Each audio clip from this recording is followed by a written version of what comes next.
بسم اللہ الرحمن الرحیم الحمد للہ رب العالمین والصلاة والسلام علی سید الانبیاء والمرسلین وعلی آلہ وصحبہ اجمعین اما بعد قال اللہ عز وجل فی القرآن المجید الحج اشہر معلومات فمن فرض فیہن الحج فلا رفث ولا فسوق ولا جدال في الحج وما تفعلوا من خیر یعلمه اللہ وتزودوا فإن خیر الزاد التقوى واتقون یا اولی الالباب۔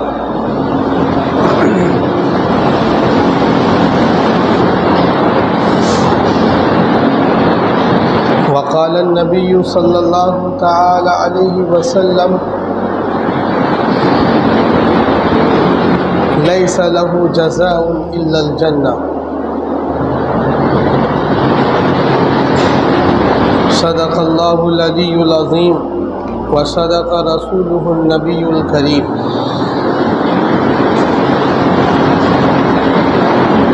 حاضرین گرامی، عزیز ساتھیوں اور دوستوں،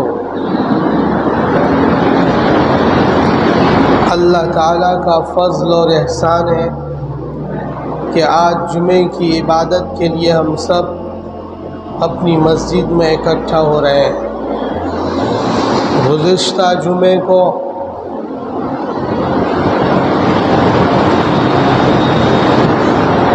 ارکان اسلام میں سے فریضہ حج کے تعلق سے چند باتیں ہوئی تھیں۔ ساری دنیا کے ایمان والے، ساری دنیا کے مسلمان حج کے ایام میں جن لوگوں پر فریضہ حج ہے وہ خانہ کعبہ جاتے ہیں اور اپنا فریضہ حج ادا کرتے ہیں۔ حج یہ بتایا جا چکا ہے کہ اسلام میں کتنی اہمیت کا حامل فریضہ ہے۔ ایک ایمان والا فریضہ حج سے چوک جائے، یہ اس کی زندگی کی سب سے بڑی چوک کہی جا سکتی ہے۔ ایک صاحب استطاعت ایمان والا فریضہ حج کو اپنی زندگی میں چھوڑ دے، یہ اس کی زندگی کا سب سے خسارہ اور نقصان والی بات ہے۔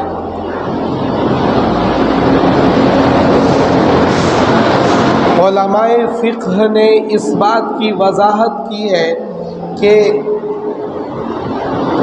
اگر کسی پر حج فرض ہے اور مرض الموت تک، یعنی اس بیماری تک جس بیماری میں اب اس کی موت ہونے والی ہے، مرض الموت تک اس نے فریضہ حج ادا نہیں کیا اور اس پر حج فرض تھا، تو ایسی حالت میں مرض الموت کے وقت اس پر وصیت کرنا ضروری اور فرض ہے کہ وہ وصیت کرے اپنی اولاد کو کہ میری طرف سے، میں چونکہ حج نہ کر سکا، میری طرف سے حج ادا کرو، یہ وہ وصیت کر کے جائے۔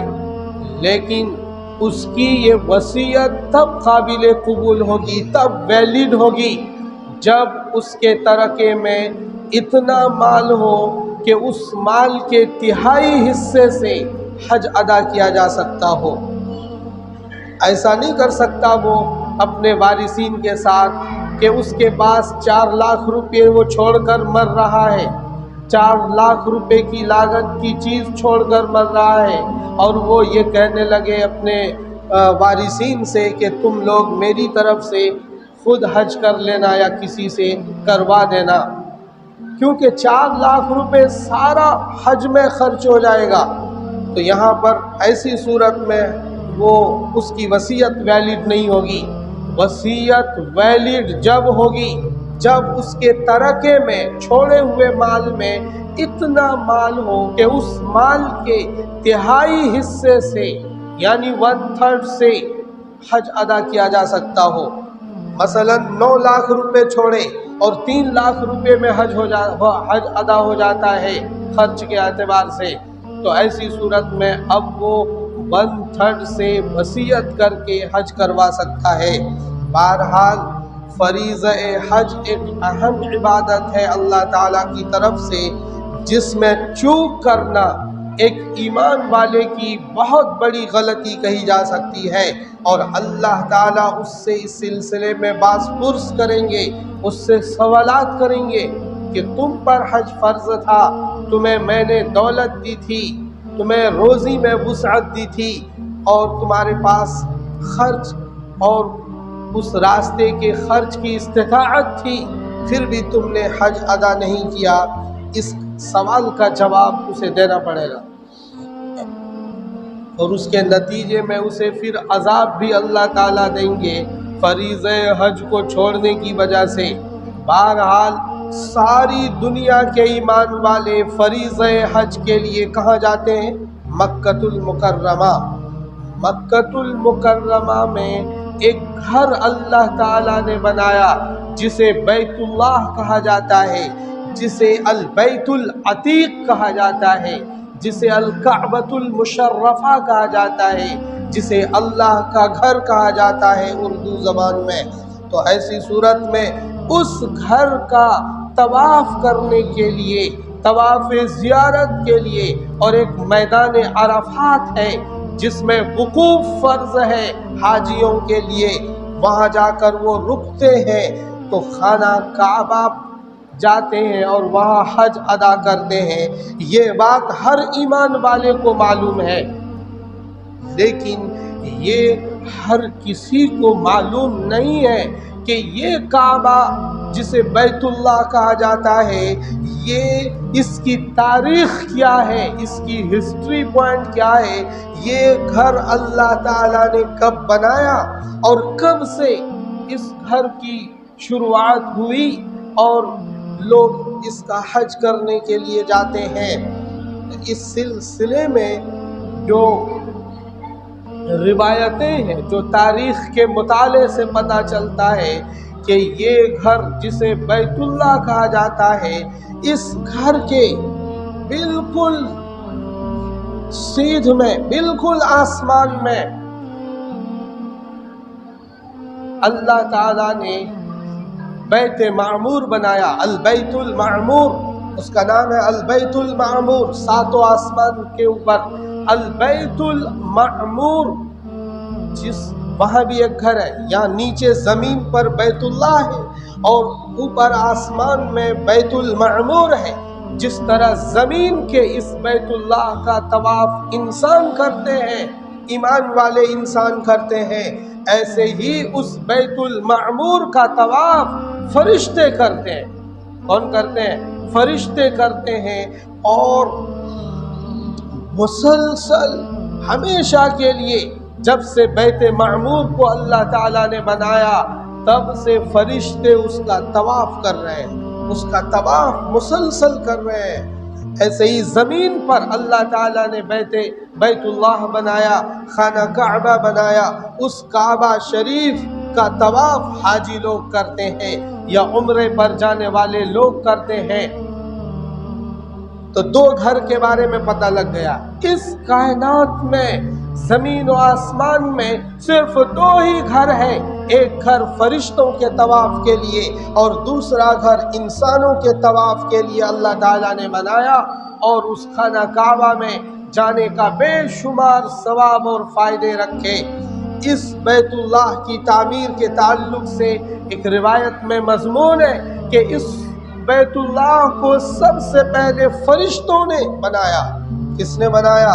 فرشتوں نے اس کی تعمیر کی، حضرت آدم علیہ السلام سے بھی پہلے۔ اور دوسری تعمیر یعنی دوسری مرتبہ اس میں کنسٹرکشن کا کام ہوا بیت اللہ کے لیے، وہ اس انسان کے ابو البشر حضرت آدم علیہ السلام نے اس کی تعمیر کی۔ یہ سیکنڈ تعمیر تھی جسے حضرت آدم علیہ السلام نے تعمیر کیا اور یہ سلسلہ چلتا رہا۔ پھر تیسری مرتبہ اس کی تعمیر ہوئی۔ حضرت آدم کے بیٹے حضرت شیث علیہ السلام، حضرت آدم کے بیٹے اور پوتے کی تعداد ایک روایت کے مطابق 40,000 ہے۔ کتنے بیٹے پوتے تھے ان کے؟ 40,000 بیٹے پوتے تھے، جن میں ایک اور پیغمبر حضرت شیث علیہ السلام ہیں، جنہوں نے خانہ کعبہ کی تیسری مرتبہ تعمیر کرائی۔ کتنی مرتبہ تعمیر کرائی؟ تیسری مرتبہ تعمیر کرائی۔ نمبر 1 فرشتوں نے کی، نمبر 2 آدم علیہ السلام نے، اور نمبر 3 ان کے فرزند حضرت شیث علیہ السلام نے تعمیر کی۔ اس کے بعد ایک زمانہ گزر گیا، جب حضرت نوح علیہ السلام کا زمانہ آیا اور حضرت نوح علیہ السلام نے لوگوں کو دعوت دی اور ایمان کی طرف بلایا، تو مسلسل انہوں نے 950 سال کی محنت کی، اور اس محنت کے نتیجے میں بھی لوگ ایمان کی طرف معدود اور چند تعداد ایمان والوں کی بنی۔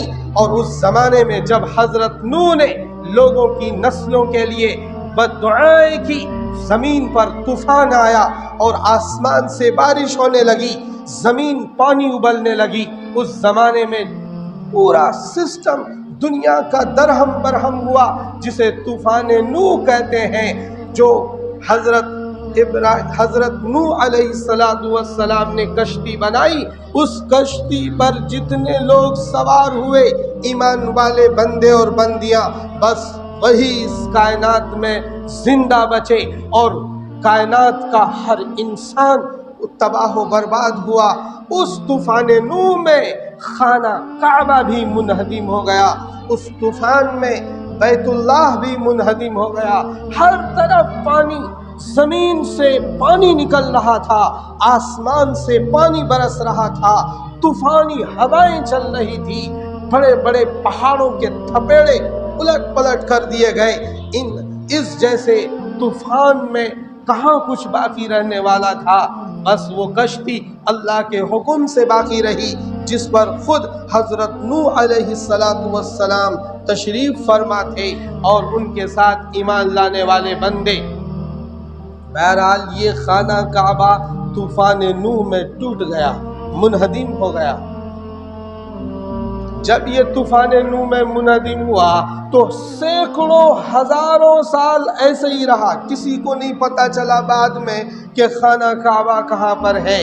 خانہ کعبہ کے بارے میں کسی کو پتہ نہیں تھا۔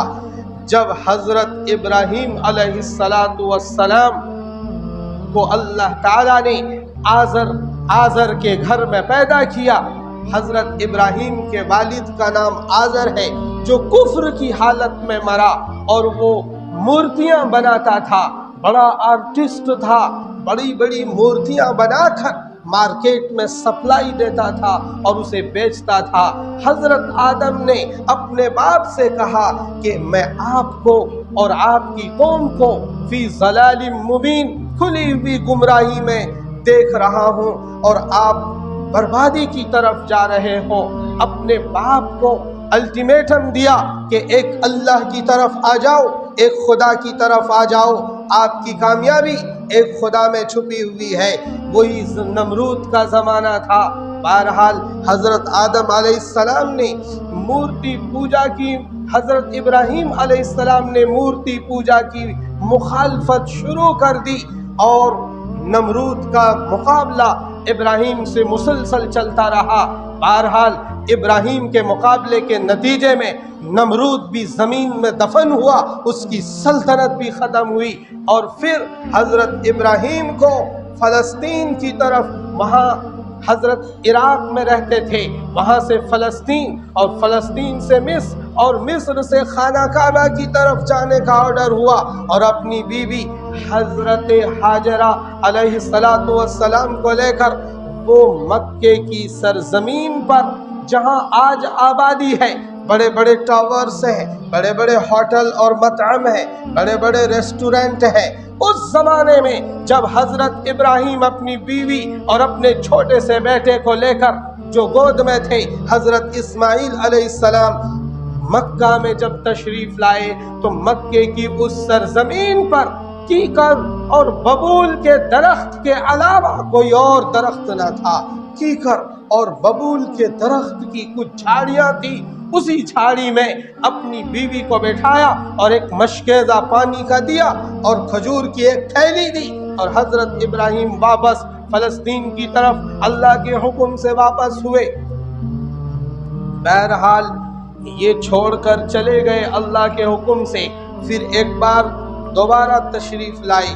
ایک روایت میں تو یہ ہے کہ حضرت ابراہیم مسلسل آتے تھے ہر دن اللہ کے حکم سے، ان کو اللہ تعالیٰ نے ایسی طاقت دی تھی جس کی بنیاد پر وہ مکہ آ جاتے تھے اور پھر دیکھ بھال کر کے واپس چلے جاتے تھے، لیکن یہ روایت ضعیف ہے۔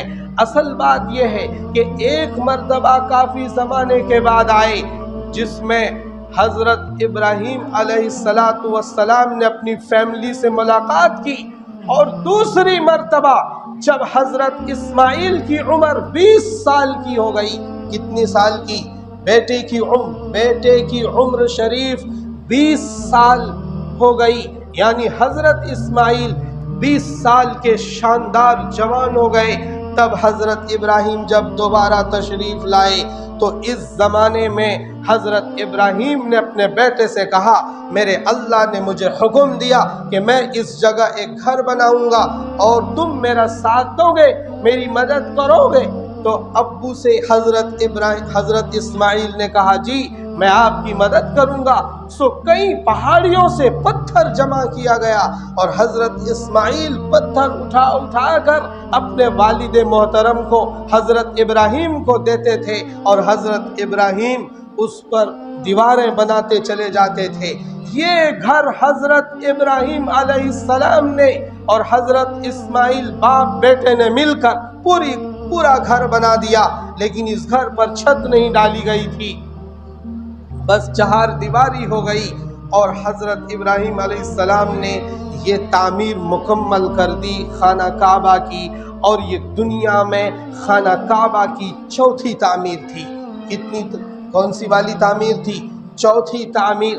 نمبر 1 فرشتوں نے کی، نمبر 2 آدم علیہ السلام نے کی، اور نمبر 3 شیس علیہ السلام نے کی، پھر طوفان نوح میں ختم ہوا، پھر چوتھی مرتبہ حضرت ابراہیم علیہ السلام نے اس خانہ کعبہ کی تعمیر کی، اور تعبیر کر کے اعلان لگایا، وَأَذِّن فِي النَّاسِ فِي الْحَجِّ يَأْتُوكَ زَامِرِينَ يَأْتُونَ، کیا آیت ہے بھئی؟ وَأَذِّن رِجَالٌ يَأْتُونَ مِن كُلِّ فَجٍّ عَمِيقٍ۔ بہرحال اس طرح کی کوئی آیت ہے جس میں اللہ تعالیٰ کے حکم سے حضرت ابراہیم علیہ السلام نے اعلان کیا، اور اس اعلان کی آواز لوگوں تک پہنچی ساری دنیا میں، عالم ارواح میں، اور پھر لوگوں نے لبیک کہا۔ آج حاجی وہاں حج کے لیے جاتے ہیں، اسی اعلان پر لبیک جن لوگوں نے کہا انہی کو حج کی توفیق ملتی ہے ایک روایت کے مطابق۔ بہرحال یہ چوتھی تعمیر جب ہو گئی خانہ کعبہ کی تو یہ ایک سلسلہ چلتا رہا۔ اس کے بعد 5ویں مرتبہ تعمیر اس کی قوم عمالقہ نے کی۔ کون سی قوم نے کی؟ قوم عمالقہ نے۔ قوم عمالقہ نے اس کی 5ویں تعمیر کی، اور پھر ایک زمانہ گزرا، پھر انہدام ہوا، کیونکہ عمارتیں ایسا نہیں کہ ہمیشہ کے لیے ہو جاتی ہیں، اس کی ایک لمیٹیشن ہوتی ہے کہ یہ عمارت اتنے سال تک چلے گی۔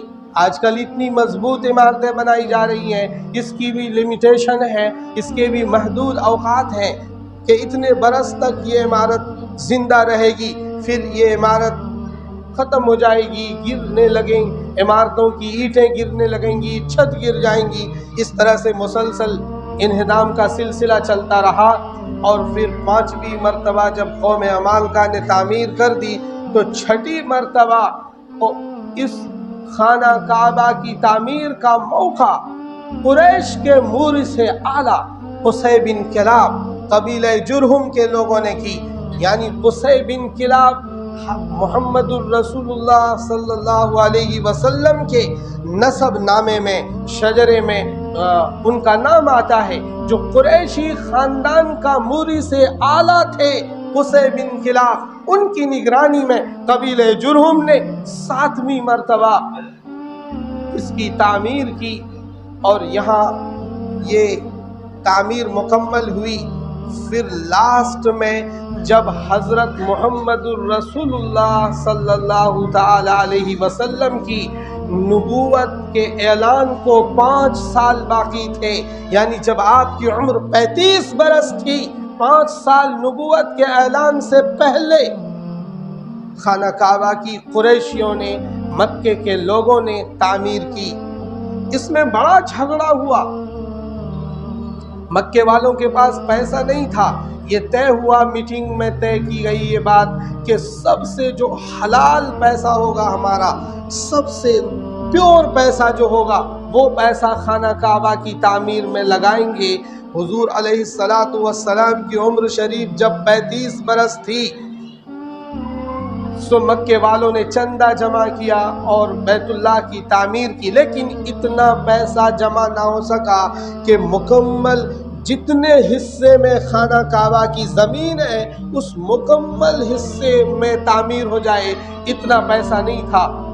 تو چھوٹا گھر بنا دیا اور تھوڑی سی جگہ باقی رہی، وہاں ایک چھوٹی سی دیوار لگا دی تاکہ طواف کرنے والے اندر نہ چلے جائیں، خانہ کعبہ کے باہر باہر طواف کریں۔ یہی ترتیب ہے خانہ کعبہ کی جو زمین ہے، اس زمین سے باہر باہر طواف کی ترتیب ہے۔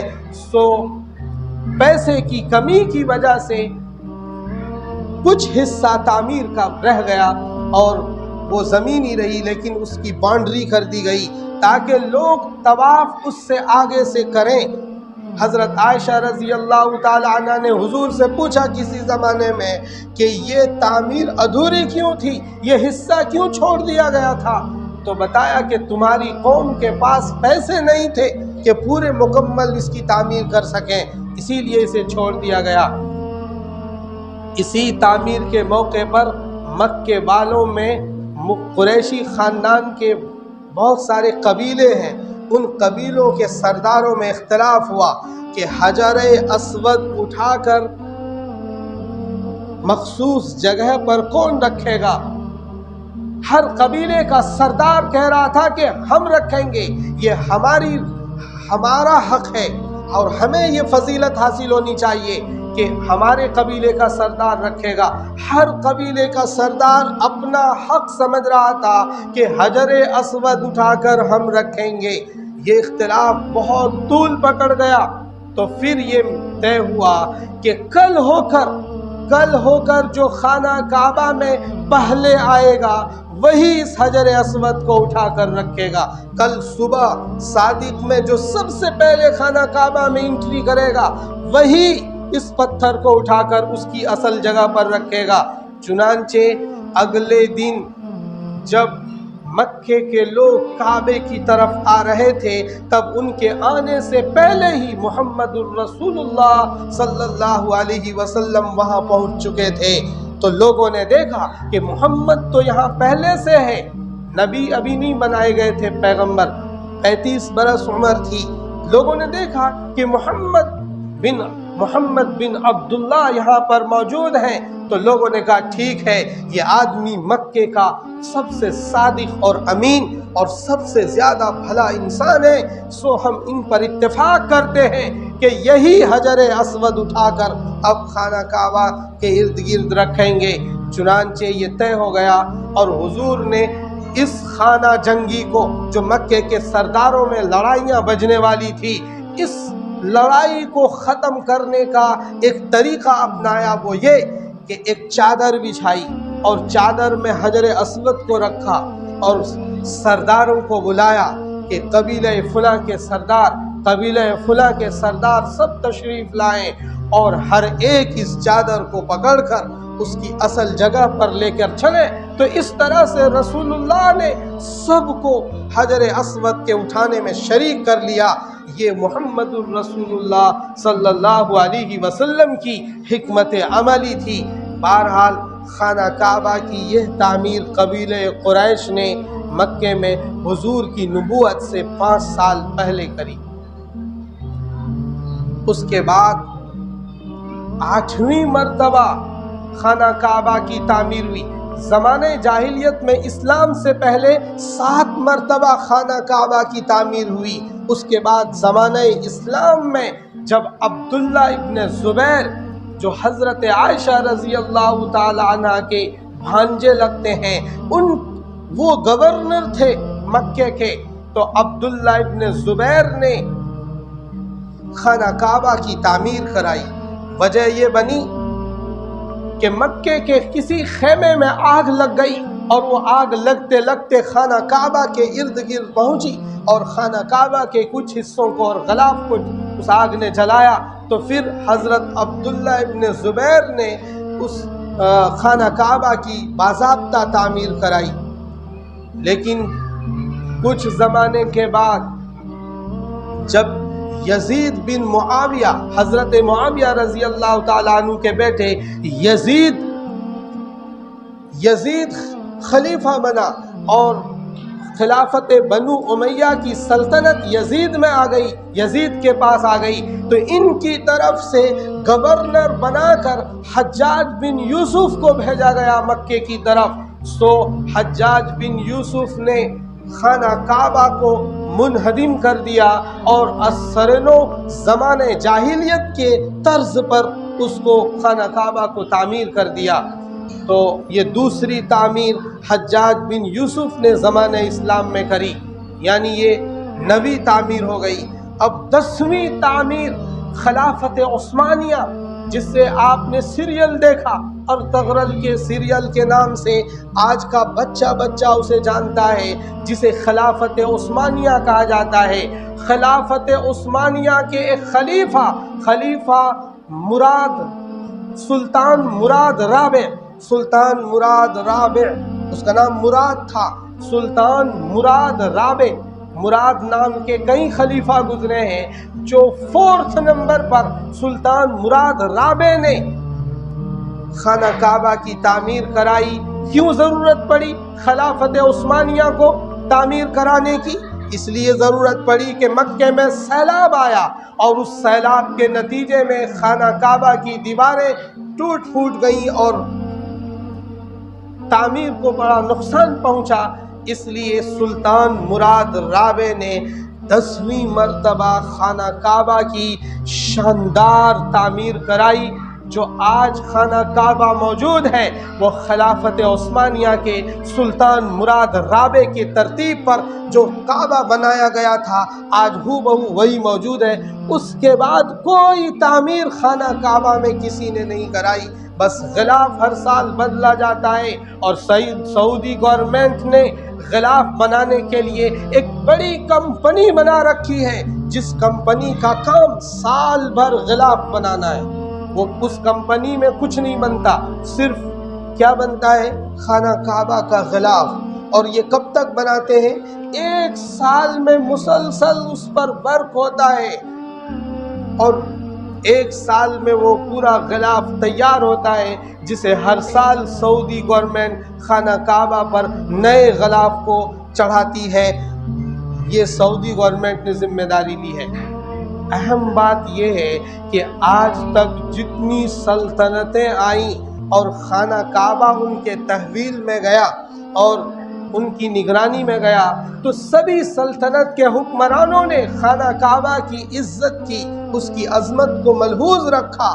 زمانہ جاہلیت سے، قدیم زمانے سے، حضرت آدم علیہ السلام کے زمانے سے ہی خانہ کعبہ کی عظمت ہے، اور رہتی دنیا تک خانہ کعبہ کی عظمت باقی رہے گی۔ اس لیے میرے بھائیوں، اسی خانہ کعبہ میں حج کرنے کے لیے لوگ جاتے ہیں، اور اپنا کمایا ہوا پیسہ خرچ کر کے حج کے لیے تشریف لے جاتے ہیں۔ ہمارے یہاں تو یہ دستور چل پڑا ہے کہ ابھی بیٹی کی شادی کروں گا تب حج کروں گا، ابھی تو بڑھاپا نہیں آیا، ابھی تو جوان ہے، ابھی حج کر کے کیا ملے گا؟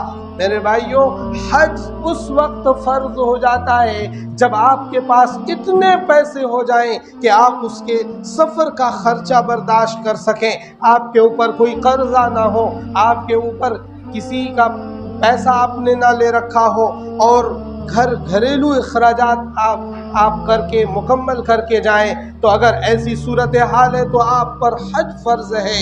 ایک بار خانہ کعبہ کی زیارت تو کرو۔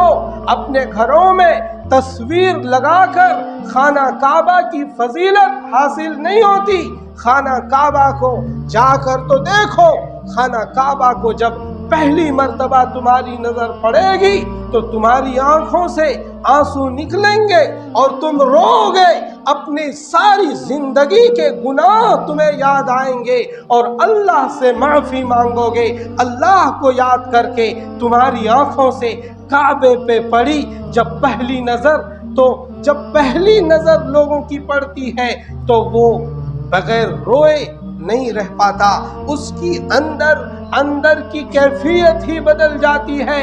جب دیکھو گے خانہ کعبہ کو تو دیکھتے ہی رہ جاؤ گے۔ اس گھر کی زیارت تو کرو، اسے دیکھو تو صحیح۔ آپ پیسے کماتے ہو، پیسے کا استعمال یہاں بھی کرو۔ پھر مکہ جب جاؤ گے تو روضہ رسول پر جانے کا بھی آپ کو شرف حاصل ہوگا۔ روضہ رسول پر براہ راست سلام پڑھنے کا آپ کو شرف حاصل ہوگا۔ آپ روضہ رسول پر خود جا کر سلام پیش کرو گے رسول اللہ کو، اور رسول اللہ آپ کے سلام کا جواب دیں گے۔ تو اس لیے میرے بھائیوں، یہ بہت چھوٹی سی بات نہیں ہے، یہ بہت اہم بات ہے جس کو ہمیں اپنانے کی ضرورت ہے۔ اس عظیم خانہ کعبہ کو اللہ تعالیٰ نے ایمان والوں کے لیے مرکز بنا دیا، اور ایمان والے یہاں جا کر اسی کی طرف ہم رخ کر کے نمازیں پڑھتے ہیں، اور اس کو اللہ تعالیٰ نے قبلہ بنایا، اور اس کی طرف ساری دنیا کے ایمان والے رخ کر کے نماز پڑھتے ہیں۔ تو اس لیے اس عظیم گھر کی زیارت کا اللہ تعالیٰ ہم سب کو موقع نصیب فرمائے اور اس کی توفیق نصیب فرمائے، اور جو وہاں تک پہنچنے کے لیے اسباب کی ضرورت ہے اسباب بھی مہیا فرمائے۔ اللہ تعالیٰ ہم سب کو کہنے سننے سے زیادہ عمل کی توفیق عطا فرمائے۔